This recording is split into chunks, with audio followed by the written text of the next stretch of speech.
Kahapon, Hunyo 8 or June 8, sa unang araw ng balik pasukan, nakisabay din ang napakalakas na lindol dito sa Mindanao.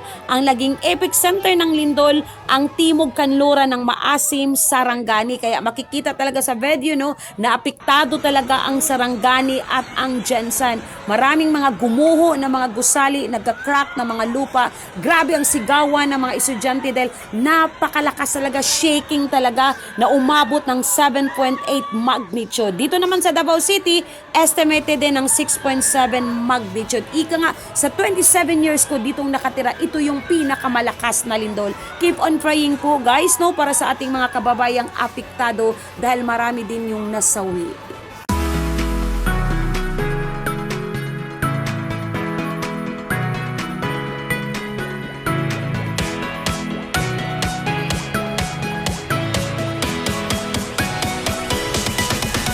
Hello nice people, this is your Mami Iza, your Dabawaniang Banatera. Welcome to our channel, Mami Iza and Izaak Vlog. Ayan guys, kitang-kita, nakakalungkot isipin, nakakalungkot tingnan, pero marami talagang bumagsak na mga gusali sa lungsod ng Sarangani at ang Jensan. So dito naman sa Davao City, thank you Lord, dahil no casualties and no major damage to vital infrastructures following the recent Mindanao earthquake. Ika nga, walang nasawi at walang malaking pinsala sa mga infrastruktura. So ito na ang Davao ngayon guys. So pagkatapos ng malakas o niyanig ng malakas na lindol kahapon, kitang-kita na ang mga Davaoanyo ay ika nga hindi masyadong madrama kasi nga Davaoanyo as strong as one, resilience. So maningkamot gihapon, laban lang. So ayan po guys, so keep on praying po tayo sa mga lungsod na naapektuhan talaga sa napakalakas na lindol.